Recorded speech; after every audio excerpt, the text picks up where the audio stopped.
சீமானிசமா விஜயிசமா? தமிழ்நாட்டிற்கு எது நல்லது? சீமானின் வழித்தடமா விஜயின் வழித்தடமா? தமிழ்நாட்டின் எதிர்காலத்தை தீர்மானிக்கப் போவது யாருடைய கொள்கை? முழுசா நம்முடைய வீடியோவை பாருங்க.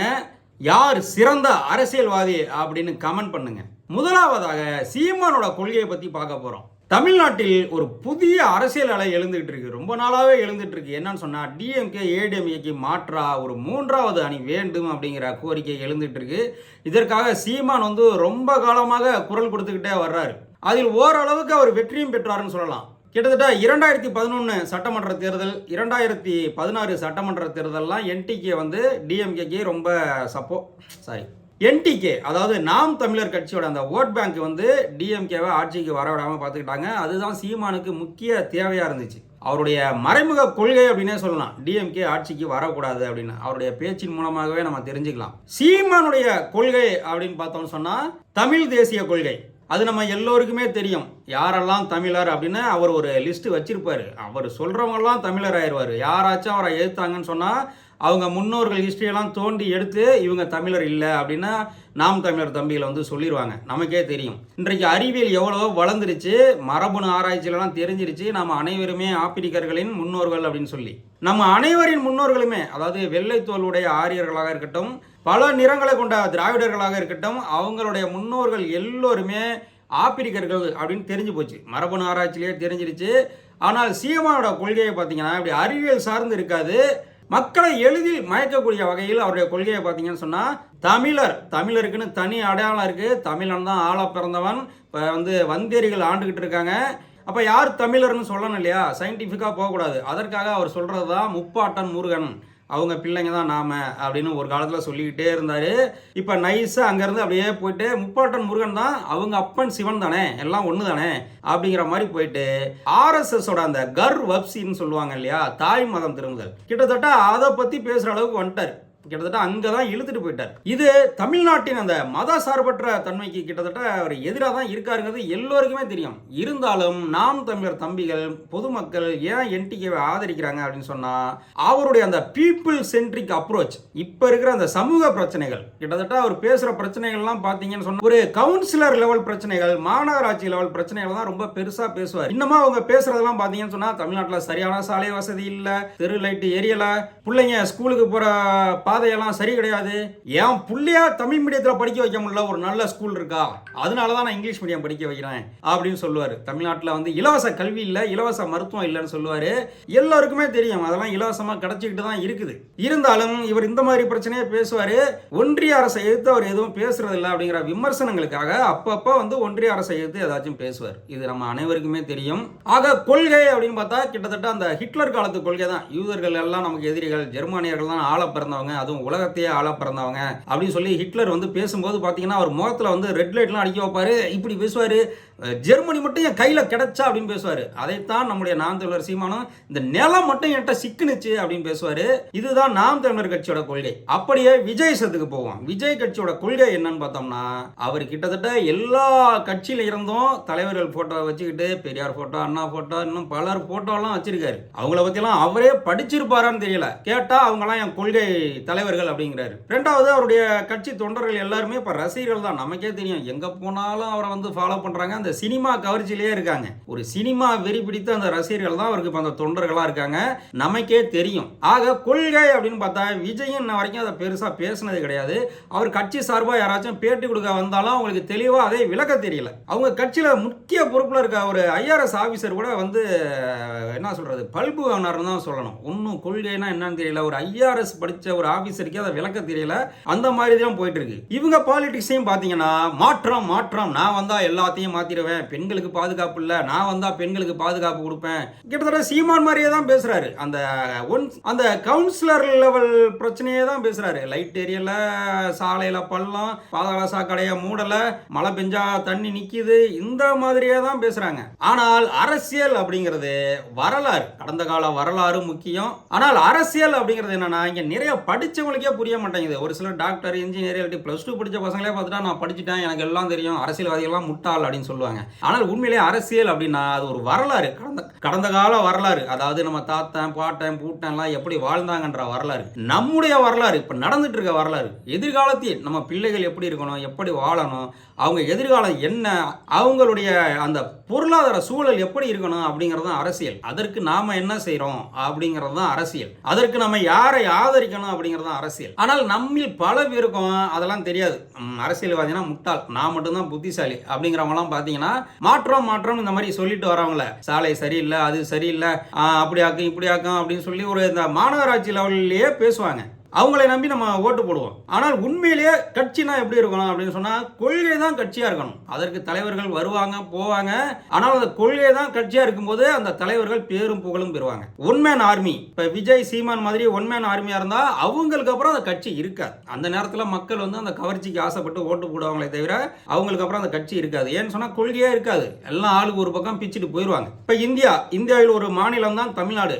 இதில் நம்ம வளர்ச்சி எப்படி இருக்கணும், இந்த உறவு எப்படி இருக்கணும் அப்படின்னு ரெண்டு பேரும் என்ன சொல்றாங்கன்னு சொன்னா இந்தியாவோட அனுசரிச்சு போயிட்டு நம்ம எல்லாத்தையும் பயணம் அனுபவிக்கணும் அப்படின்னு தான் சொல்றாங்க. சீமான் வந்து ஆனா பேசும்போது ரொம்ப தீவிரமாக தான் பேசுவார், ஒன்றிய அரசெல்லாம் எதிர்த்து பேசுவார். ஆனால் ஒன்றிய அரசு எதிர்த்து மிகப்பெரிய போராட்டங்களோ, இந்த நீட்டு பிரச்சனைலாம் எடுத்துக்காங்க, ரொம்ப மிகப்பெரிய போராட்டங்களோ இல்ல வழக்கு போட்டு அதெல்லாம் சாதிச்சு ஜெயிச்சு காமிக்கிறதோ இப்படிலாம் எதுவுமே பண்ணது கிடையாது. இரண்டு பேரோட கொள்கையுமே பார்த்தீங்கன்னா அதில் ஒத்து போகும். எப்படின்னா நம்ம வந்து ஒன்றிய அரசோட ஒத்து போயிடுவோம், என்ன தப்பு அப்படிங்கிற மாதிரியே தான் ரெண்டு பேருமே பேசுறாங்க வைக்கிறாங்க. ஆனால் சீமான் வந்து அப்பப்போ மத்திய அரசை வந்து கண்டித்து பேசுவார், தமிழன்னா தனித்த அடையாளம் அப்படி இப்படின்னு பேசுவாரே ஒழிய செயலில் இது வரைக்கும் காமிச்சதே கிடையாது. ஆனால் திமுக போன்ற கட்சிகள் ஒன்றிய அரசோடு இணைந்து செயல்பட்டாலும், ஆனால் திமுக போன்ற மாநில உரிமை பேசும் கட்சி என்ன சொல்லுது அப்படின்னு சொன்னா இந்தியாவில் ஒன்றிய அரசோடு இணைந்து தான் செயல்படணும், அதுக்காக ஒன்றிய அரசிடமே எல்லா அதிகாரமும் குவிஞ்சிருக்க கூடாது, மாநிலங்கள் சொல்றதையும் கேட்கணும், காலத்திற்கு ஏற்றவாறு சட்ட திட்டங்களை வந்து நிறைவேற்றணும்,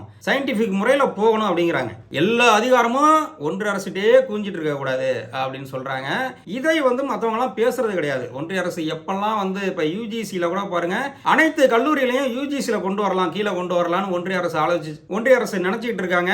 அதற்கு திமுக மட்டும்தான் கண்டனம் தெரிவிக்குது. இவங்கெல்லாம் வந்து பெருசாக அதை பற்றி பேசுறது கிடையாது. இப்போ கூட பாருங்க, மருத்துவ தேர்வை தவிர மற்ற அனைத்து தேர்வுக்கும் நீட்டு கொண்டு வர போறாங்க. இதையெல்லாம் வந்து சீமான் போன்றவர்களோ விஜய் போன்றவர்களோ பேசுறதே கிடையாது. இப்படி அனைத்து தேர்வுக்கும் நீட்டு கொண்டு வந்துட்டா ஒன்றிய அரசு கிட்ட அதிகாரம் போயிடும். இங்கே அந்த மாநில வருவாயால கட்டப்பட்ட கல்லூரிகளில் வெளி மாநிலத்தவர் வந்து படிக்கிற மாதிரி ஆயிரும், உள்ளூர் மக்களுக்கு படிப்பு கிடைக்காது, இந்த மாதிரி எல்லாம் ஆயிரும் அப்படின்னு சொல்லி எல்லாம் இவங்க விளக்கமா பேசுறது கிடையாது. பாலிசிஸ் மற்றும் வாக்குறுதிகள் அப்படின்னு பார்த்தோம்னா சீமான் அந்த காலத்திலிருந்தே வந்து இந்த இலவசங்களுக்கு எதிரி. இலவசங்கள்லாம் கொடுக்க கூடாது, நான் வந்தா ஆடு மாடு மேய்க்கிறதெல்லாம் அரசு பணியாக்கிடுவேன், விவசாயிகள்லாம் அரசு வேலை கொடுத்துருவேன், அப்புறம் எப்படி நீ வந்து ஏழையா இருப்ப, உனக்கு நான் 20,000 மாசம் சம்பளம் கொடுப்பேன், ஒன்னா செலவு பண்ணவே விட மாட்டேன், உனக்கு நான் மாசம் 20,000 சம்பளம் கொடுப்பேன், செலவு பண்ணவே விட மாட்டேன், நானே எல்லாத்தையும் ஃப்ரீயா கொடுத்துருவேன், இந்தா கல்வி இலவசம், டிரான்ஸ்போர்ட் இலவசம், அது இலவசம், இது இலவசம், எல்லாத்தையுமே இலவசமாக கொடுத்துருவேன், நீ எப்படி இந்த 20,000 செலவு பண்ணுவ அப்படிங்கிற மாதிரி பேசுவார். ஆனால் அந்த இலவசத்தின் பின்னாடி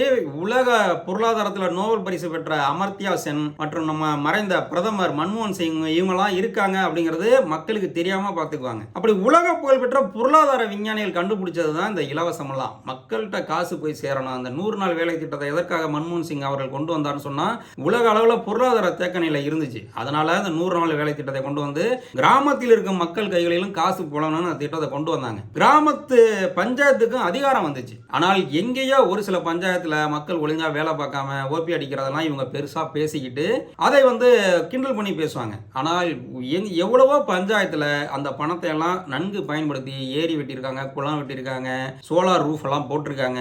அதெல்லாம் வந்து இவங்க பேச மாட்டாங்க. ஆக பொருளாதாரத்துக்குள் அனைவர் கையிலையும் பணம் வரணும், அது சுழற்சி, பொருளாதார சுழற்சிக்கு உதவும் அப்படிங்கிற அந்த மிகப்பெரிய பொருளாதார அறிஞர்களின் நோக்கத்தை வந்து இவங்க சிதைக்கிற மாதிரி அதற்கு எதிராக பேசி மக்கள் மனசை திருப்புறாங்க. சரி, இந்த விஷயத்துல விஜய் என்ன சொல்றாருன்னு பார்த்தா, விஜயும் இலவசத்துக்கு எதிராக தான் இருந்தாரு.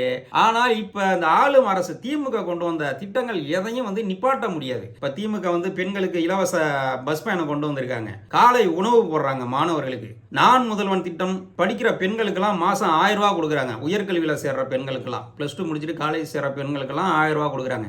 இதுல எந்த திட்டத்திலையும் கை வைக்க முடியாது அப்படின்னு தெரிஞ்சுக்கிட்டு நாங்கள் வந்தாக்க இப்போ டிஎம்கே அரசு 1000 ரூபா கொடுக்குதுன்னா நாங்கள் வந்தால் 2000 ரூபா கொடுப்போம், நாங்கள் வந்தால் 3000 ரூபா கொடுப்போம் அப்படின்னு சொல்லி பேச ஆரம்பிச்சிருக்காங்க. ஒரு காலத்தில் விஜயோட ரசிகர்கள்லாம் பார்த்தீங்கன்னா கலைஞர் டிவி எல்லாம் தூக்கி போட்டு உடைச்சாங்க, மிக்சி கிரைண்டர் ஃபேன் எல்லாம் தூக்கி போட்டு உடைச்சாங்க, எங்களுக்கு எதுக்கு இலவசம் அப்படின்னு சொல்லி. அதுக்குள்ள இருக்க அந்த பொருளாதார சுழற்சி புரியாமல் பண்றாங்க. இவங்க 2 பேருமே அந்த விஷயத்துல வந்து ரொம்ப கண்ணும் கருத்துமா இருக்காங்க. ஏன்னு சொன்னா திமுகவுக்கு எதிராக தான் 2 பேருமே செயல்படுறாங்க, நமக்கு நல்லாவே தெரியும். இந்த இலவசத்தை குறித்து கேவலமா பேசினா மக்களே ஒரு குற்ற உணர்ச்சிக்கு ஆளாயிருவாங்க, நமக்கு ஓட்டு விழுகும், இல்லாட்டி டிஎம்கேக்கு ஓட்டு விழுவாம போயிரும் அப்படிங்கறதுல 2 பேருமே ஒத்துமையா உறுதியாக பேசுறாங்க. சுருக்கமா சொன்னா சீமானோட பாலிசிஸ் அத்தனையுமே வந்து ஒரு ஐடென்டிட்டி சென்ட்ரிக்கா இருக்கும்.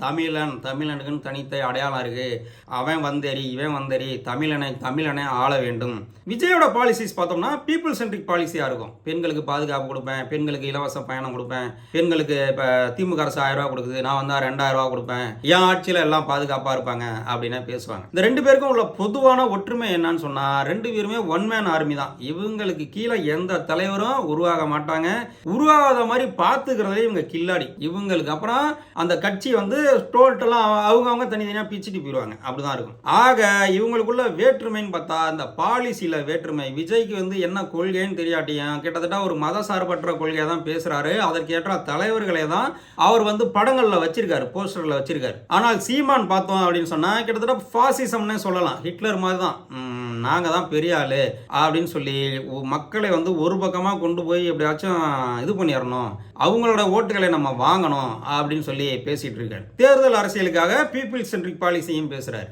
இப்ப முக்கியமான கேள்வி வருது, தமிழ்நாட்டில் இந்த 3வது சக்தியாக யார் வரப்போறாங்க, சீமானா விஜயா அப்படிங்கிற கேள்வி வரப்போகுது. அதற்கு பதில நீங்களே சொல்லுங்க, யார் 3வது பெரிய சக்தியா வருவா, யார் 4வது பெரிய சக்தியா வருவா அப்படின்னு சொல்லி மறக்காம கமெண்ட் பண்ணுங்க. நன்றி, வணக்கம்.